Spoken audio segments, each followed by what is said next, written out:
Hello everyone, welcome back. This is RandoGEEK.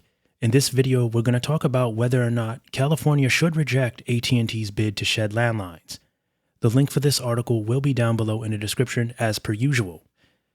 So what we're talking about here is AT&T's bid to get rid of landlines in the state of California. AT&T claims it spends more than $1 billion per year to maintain landlines in the state. And they claim about 5% of households in AT&T's California territory actually have landlines, according to AT&T. So obviously, from a business perspective, this request makes sense.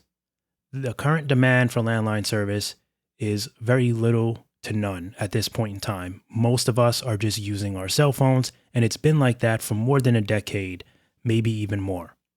Probably ever since smartphones came to be. Once we got actual smartphones, we moved up from flip phones. I think many just decided to get rid of landlines because technically your phone could have been used as a way to communicate with others, as well as get a lot of your internet usage done. You could watch videos from your phone. You could pay bills from your phone. You could read emails from your phone. All the things that we had to do only on a laptop or computer prior. So with that being said, getting rid of the phones, getting rid of traditional landline internet service for many was an option, and a lot of money was being saved this way. So the argument here is valid from AT&T. If they did finally get rid of landline service, it would save them a lot of money. If this was approved, I believe that it would not stop with California. I believe this would start a trend, and they would go ahead and probably get rid of landline service in all states pretty quickly. I would say about a year or two's time, that would be it. It would be done. Now, it is a little sad to see the world of landlines officially coming to an end, and the fact that AT&T, who helped start landline service, wants out, really makes a strong point here that landline service is just not as useful as it used to be. So I don't know if this would happen or not. All right. But they're saying the argument here is that cell phones, along with broadband and fiber optic cables, dominate the telecom industry, and demand for these technologies will only grow. The company says the money it spends on landlines could be used to strengthen more advanced alternatives, and that 20 other states have already relieved the company of its carrier of last resort status. But here in California, with floods, fires, earthquakes, and rolling blackouts, or other relationship with landlines is more complex, those copper wires are emergency lifelines when the power goes out. And given the distressing frequency of various natural and man-made disasters, approval of AT&T's proposal should hinge on the availability of equally reliable ways to call for help. And that was part of the argument in the video that I did. There was an example of a woman who lived in a very rural area where there was no neighbors in sight. You literally had to drive into town if you needed to purchase anything, groceries or whatever it is, goods. And that would be the case if you had no service, phone service. Her issue was that wireless service there was very weak. She was forced to purchase a phone because landline service got disconnected from AT&T in her home. I think she moved a couple houses up. In farm terms, it's like maybe a couple blocks, but it's just up the farm, basically, is how it was located. And they would not reinstate landline service for her. So they did an article about it, and a whole news thing was reported. And the interviewers tried to reach out to her on her cell phone. Service was very spotty. Calls kept dropping. So there was a major concern as to what's going to happen if this woman needs to contact emergency support for whatever reason. I mean, she's out there, I think, on her own or maybe with her husband. I'm not really sure. But again, there's no neighbors to knock on to borrow their phone. And if you have very bad cell phone service, that's an issue.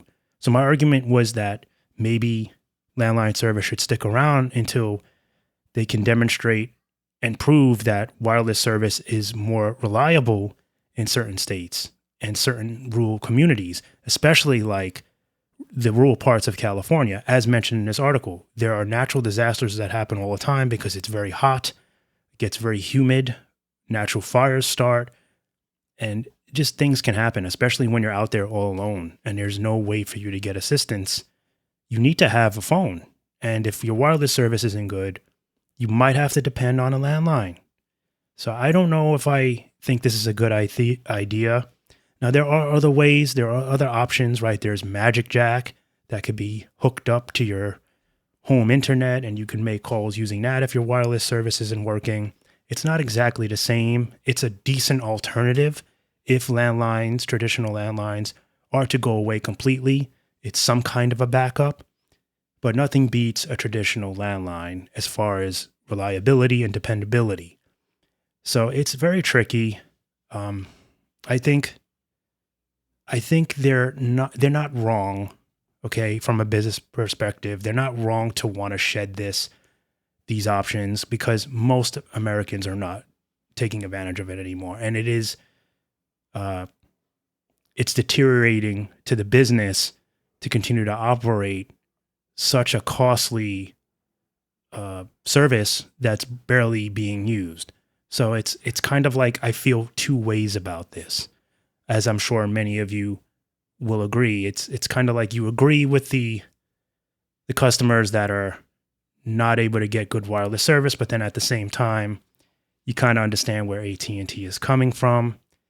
So I guess if they're going to take away landline service, as I mentioned before, they have to make sure that they build up the wireless strength out there, because you can't just leave people without communication. They are paying customers. They do, this woman's paying for her cell phone service, but she can barely use it.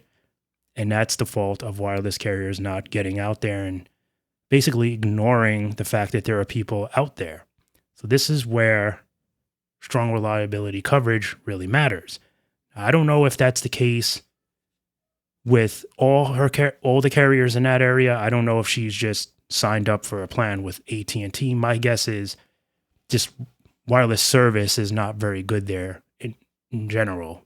Towers are probably too far away, so they have to get some new towers out there, which will probably have to be passed. Laws have to pass it, of course. For whatever reason, there's probably restrictions, zoning restrictions, whatever it is. But I think that this is a must. I mean, we can't just leave people without service.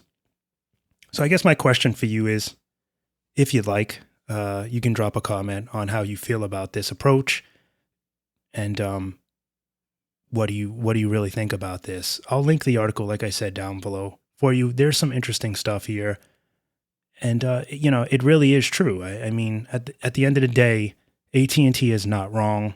Landlines are pretty much a thing of the past, but I think they have to have some kind of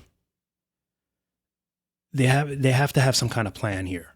You can't just say we're done with landline service in the state of California and then leave all those, customers out there without any way of communication, especially when you're not building up the wireless networks good enough for them. Anyway, thank you guys for stopping by and watching, and we'll catch you in the next one. Bye for now.